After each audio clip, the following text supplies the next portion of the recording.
বিলেতে বাঙালির আরও একটা নতুন ব্লগে আপনাদের স্বাগত জানাই। আজকে দিনটা হলো শনিবার। আর আজকে অ্যাকচুয়ালি কি হয়েছে, ছেলে স্কুলে যায় বলে সকাল সকাল উঠতে হয়, ওর লাঞ্চ বক্স রেডি করতে হয়। তো সেই জন্য সকালে উঠে এমন অভ্যেস হয়ে গেছে যে শনিবারেও বেশিক্ষণ আর শুয়ে থাকতে পারলাম না, সকাল সকাল ঘুম ভেঙে গেছে। তো ভাবলাম দুজন মিলে একটু হেঁটে আসি। বাড়ির সামনে পার্ক, সেভাবে আসা হয় না মর্নিং ওয়াক কিংবা হাঁটার জন্য। তো আজকে ভাবলাম যে যাই, একটু দুজন মিলে একটু ফাঁকা টাইম কাটিয়ে আসি। তাই আজকে একটু সকাল সকালই পার্কে চলে এসেছি। এই হাঁটা চলা দৌড়াদৌড়ি না করতে করতে এত বাজে অভ্যাস হয়েছে, একটু হাঁটার পরে হাঁপিয়ে গেছিলাম, বসে পড়েছি। রমেশ হাঁটতে হাঁটতে কোন দিকে চলে গেল, এখন হারিয়ে গেছি, ও একদিকে আমি একদিকে। ব্যাকগ্রাউন্ডে পাখির আওয়াজগুলো শুনেছেন? এখন আমাদের এখানে ওয়েদার খুব ভালো। ভোর 4:30-5টা থেকেই সূর্যের আলো, আবার সূর্যাস্ত হতেও প্রায় রাত্রি 8:30 9টা। লাস্ট মান্থ থেকে আমাদের ডে লাইট সেভিংও স্টার্ট হয়ে গেছে। দেখেছেন ন্যাড়া গাছগুলোতে কত কচি কচি কচি কচি পাতা হয়েছে সারা গাছ জুড়ে। সারা পার্কে খুঁজে বেড়াচ্ছি, আর ইনি এখানে গাছের তলে শান্তিতে বসে আছে। এত বসার জায়গা রয়েছে, বেঞ্চ রয়েছে, তুমি শেষ পর্যন্ত এই গাছের তলে। আমরা মাটির মানুষ, তাই মাটিতে বসে আনন্দ পাই।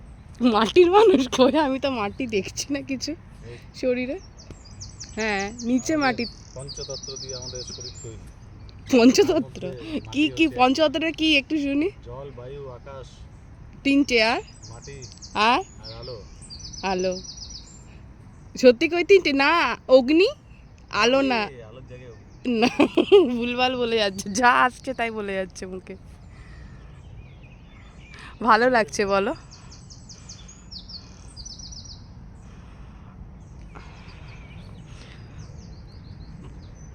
ঘন্টাখানেক হলো, চলুন এবার বাড়ি ফিরি। ঘরে ছেলেটাও একা রয়েছে। আজ একটু পরোটা বানাবো জলখাবারে। এখন ঘড়িতে প্রায় 11:30। সোমেশকে পাঠিয়ে জলখাবার খাইয়ে সোমেশকে পাঠালাম একটু দুধ আনতে। দুধ রয়েছে, আজকের দিনটা হয়ে যাবে, কিন্তু কাল কিংবা কালকের দিনটাও হয়তো হয়ে যাবে। পরশু দুধ লাগবে। আর পরশু হলো আমাদের এখানে ব্যাংক হলিডে, ছাড়া চলবে না। আমরা চা খোর পাবলিক, সারাদিনে 4বার 5বার চা খাই। তো বললাম দুধটা নিয়ে আসো। তো অনেকক্ষণ হলো গেছে, এখনও আসেনি, তাই জানলার দিকে যাচ্ছি। দাঁড়ান, জানলাটা একটু খুলি। একটা জিনিস নোটিশ করেছেন, এখানে কন্টিনিউ সবসময় কত গাড়ি যাতায়াত করছে, কিন্তু একটা সময় আমরা হর্নের আওয়াজ পাই না। হর্নটা এখানে খুব রেয়ার। মানে এমনকি যখন ডেলিভারি বয় ডেলিভারি দিতে আসে তখনও এখানে ডোর বেলের কোনো কনসেপ্টই নেই, কোনো দরজাতেই ডোর বেল নেই, জাস্ট দরজায় একটা নক করে দেয়। মানে আর পরিবেশটা এতই থমথমে থাকে যে সামান্যটা নকে ভেতর ঘর পর্যন্ত আমাদের আওয়াজও চলে যায়। জাস্ট দরজায় একটা নক করে ডেলিভারি বয় ডেলিভারিটা দরজার পাশে নামিয়ে দিয়ে চলে যায়। চলুন রান্নাটা তাহলে বসিয়ে দিই, ওরা যখন আসার আসুক। রান্না আমি অনেকটা কাজ গুছিয়েই রেখেছি, বসিয়ে দিলে 1 ঘন্টার মধ্যে রান্না কমপ্লিট হয়ে যাবে। এখন 12:30 বাজছে, 1:30টার মধ্যে রান্না হয়ে যাবে। আর আমাদের শনি রোববার খেতে খেতে প্রায় 2টো 2:30, খুব তাড়াতাড়ি হলে 2:30, নাহলে 3টে। চলুন আজকে কি রান্না করবো একটু দেখাই। রান্নার অনেকটা জিনিস আমি গুছিয়েই রেখেছি। আজকে করব এই ইলিশ মাছগুলো করব। এটা সর্ষে দিয়ে করব, সর্ষে ইলিশ। আর ওদিকে আমি ভাতের চালটাও ভিজিয়ে রেখেছি। অ্যাকচুয়ালি এখানে বাসমতি চাল খাই আমরা। বাসমতি চাল খাই না, মানে বেসিক্যালি বাসমতি চাল ছাড়া এখানে কিছু পাওয়াই যায় না। আর একটা পাওয়া যায় তোমার ওই যারা ইডলি ধোসা খায় একদম ছোটো ছোটো চালটা, সেটা আমরা খাই না।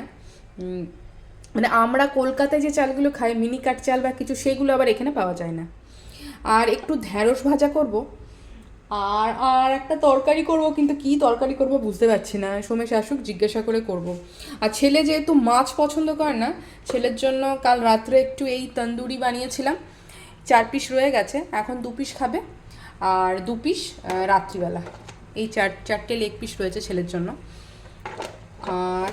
আর একটু ডাল আছে ফ্রিজে, ওই ডালটাকে একটু সেদ্ধ করা আছে, জাস্ট একটু ফোড়ন দিয়ে নেব। আর ছেলের জন্য এই গাজর আর আলু একটু কেটে রেখেছি। এই গাজর আলুটা সেদ্ধ করে ওই টিকির মতো করে, ওই আলু টিকিয়া যেমন হয় ওর মধ্যে শুধু আলু দেবো না, একটু সবজি খাওয়া বলে গাজরটা দিয়েছি। এটাও টিকির মতো করে একটু হালকা তেল দিয়ে ফ্রাইং প্যানে স্যালো ফ্রাই করে দেবো। আর দেখি সমেশ আসলে আর একটা কিছু তরকারি করব ভাবছি। না, এটা দিয়েই হয়ে যাবে, তাহলে আর তরকারি করব না। দেখি সমেশ আসুক, জিজ্ঞাসা করে কি বলে। আমার ডাল ফোড়ং দেওয়া হয়ে গেল। সোম নিশ্চয়ই রাস্তায় কোনো বন্ধুবান্ধব পেয়েছে আর গেঁজাতে শুরু করেছে। এই রেসিপিটা আমার মায়ের কাছ থেকে শেখা। মা সর্ষে ইলিশটা সত্যি খুব ভালো বানায়। আমি ওরকমই বানানোর চেষ্টা করি, কিন্তু জানি না কেন মায়ের মতো স্বাদটা আসে না। প্রথমে আমি একটা বাটিতে 2 চামচ সাদা সর্ষে, 2 চামচ কালো সর্ষে, 4টে কাঁচা লঙ্কা, একটু পরিমাণ মতো নুন, আর এর মধ্যে অ্যাড করে দেবো সর্ষের তেল। এই সব কিছুকে ভালো করে মিশিয়ে নিয়ে জল দিয়ে প্রায় 15-20 মিনিটের মতো ভিজিয়ে রাখবো সর্ষেটাকে। দাঁড়ান, সর্ষের তেলটাকে ওর ঠিক নিজের জায়গায় রেখে দিই। ঢ্যাঁড়স ভাজাটা বসিয়ে দিয়েছিলাম 5-7 মিনিট আগে, প্রায় হয়ে গেছে। আর 2-3 মিনিট হলে আমি এটাকে নামিয়ে দেব। এদিকে ভাতটাও হয়ে গেছে। এবার ঢ্যাঁড়স ভাজাটা তুলে মাছটা বসিয়ে ফেলবো কড়াইয়ে। আমাদের জীবনটা একটা রেলগাড়ির মতো, বলুন। যখন আমরা স্টেশন থেকে প্রথমবার গাড়িতে চাপি তখন আমরা খুব ছোট থাকি। আমাদের মনে হয় আমাদের পাশের সিটে যারা রয়েছে তারা সারা জীবন আমাদের পাশে থাকবে। আমাদের পাশের সিটে যারা বসে থাকে তারা আমাদের স্কুলের বন্ধুবান্ধব, পাড়া প্রতিবেশী কিংবা শিক্ষক শিক্ষিকা। কয়েকটা স্টেশন ওরা আমাদের পাশে থাকে, কিন্তু যত দিন যায় আস্তে আস্তে আমরা ওদের থেকে দূর হয়ে যেতে থাকি। কারণ এই জার্নিটা আমাদের, এই সফরটাও একান্ত আমাদেরই। এই জীবন ট্রেনের ওপর ধীরে ধীরে নতুন লোক অন্য অন্য স্টেশনে চাপতে থাকে। কিছু লোক নতুন স্টেশনে নেমে যায়, আবার কিছু লোক নতুন করে ওঠে। কিছু সিট খালি হয়, আবার কিছু সিট ভর্তি হয়ে যায়। প্রথম যখন কলকাতায় আসি তখন স্কুল কলেজের বন্ধুবান্ধবের ফাঁকা জায়গাটা পূরণ হয় সোমের অফিসের কলিগদের ওয়াইফদের সাথে ফ্রেন্ডশিপ করে। তাদের মধ্যে কারোর সাথে হাতিবাগানে বাজার করতে যেতে খুব ভালো লাগতো, কারোর সাথে আবার স্কুলের বাইরে চায়ের দোকানের আড্ডাটা বেশ ভালো জমতো। কলকাতার ফ্ল্যাটে ব্যালকনি দিয়ে পাশের বাড়ির কাকিমার সাথে কথা বলাটাও একটা এন্টারটেনমেন্ট ছিল। আবার গত 1 বছরে এখানেও প্রচুর চেনা পরিচয় বন্ধু বান্ধব হয়েছে। আবার যখন এই দেশটা ছেড়ে চলে যাব, এই সম্পর্কগুলো, বন্ধুত্বগুলো আস্তে আস্তে মলিন হয়ে যাবে। এখন যেটা করছি সেটা হলো সর্ষে ইলিশ বানানোর সবথেকে কঠিন কাজ। আমি একটু কম জলে সর্ষেটাকে বেটে নিয়েছি, তারপর একটু একটু করে জল দিয়ে সর্ষেটাকে ছেঁকে নেব। সর্ষেটাকে ছেঁকে নেওয়ার পেছনে যে কারণটা রয়েছে সেটা হলো আমি শুধু সর্ষের রসটাকে বা সর্ষের দুধটাকে ব্যবহার করব, আমি ছালটাকে বাদ দিয়ে দেব। এই ছালটাকে বাদ দিয়ে দিলে একদিকে যেমন গ্রেভিটা খুব স্মুথ হয়, দেখতেও ভালো হয়, আর তার সাথে আবার হজমেরও কোনো অসুবিধা হয় না। জানেন তো, আমরা যারা ইস্ট ইন্ডিয়ার লোক, ইস্ট ইন্ডিয়া বলতে পশ্চিমবঙ্গ, বিহার, উড়িষ্যা, ঝাড়খণ্ড, এই জায়গাগুলোর লোকজন বেশি কালো সর্ষেটা ব্যবহার করে। আর ভারতবর্ষের বাকি জায়গায় লোকজন সাদা সর্ষেটা বেশি প্রেফার করে। ভারতবর্ষ ছাড়াও পাকিস্তান, বাংলাদেশের প্রচুর রেসিপিতেই সর্ষের ব্যবহার হয়, কিন্তু সব জায়গাতেই ওই সাদা সর্ষেটাই বেশি ব্যবহার হয়। কালো সর্ষে সবথেকে বেশি ব্যবহার করি আমরা, মানে বাঙালিরাই। এটা হলো ফাইনাল রেজাল্ট। সর্ষে থেকে আমি সর্ষের রস আর ছালটাকে আলাদা করে দিয়েছি। এবার এটা ফেলে দেবো, এটার গ্রেভিতে ইউজ করব না। এবারে কড়াইয়ের মধ্যে একটু তেল দিলাম, তেল দেওয়ার পর একটু হলুদ অ্যাড করলাম। তেলের মধ্যে হলুদটা দিলে কালারটা ভীষণ ভালো হয় গ্রেভির। তারপরে ওই যে ঘোলটা বানিয়ে রেখেছি সর্ষের, সেই ঘোলটাকে অ্যাড করে দেবো। এই ঘোলটা অ্যাড করার 2-3 মিনিট পর যাই একটু ফুটে আসবে, এরপর আমি একটু টক দই অ্যাড করব, খানিকটা জলও অ্যাড করে দিলাম। এবার একে একে কাঁচা মাছগুলোকে এই গ্রেভিটার মধ্যে দিয়ে দেবো। এটা আমার মায়ের একটা সিগনেচার ডিশ, আর আমার বাড়ির সবাই প্রচণ্ড ভালোবাসে এই রান্নাটা খেতে। এরপরে আমি 2টো চেরা কাঁচা লঙ্কা দেবো। আর এই রান্নাটাতে আমি একটু আগে নুনও অ্যাড করলাম। এরপর ঢেকে দেবো, ঢেকে এটা 5-7 মিনিট হতে থাক। তারপর ওই পিঠটা উল্টে আরও 2-3 মিনিট করে গ্যাসটাকে অফ করে দেবো। সবশেষে একটু কাঁচা সর্ষের তেল দিলাম।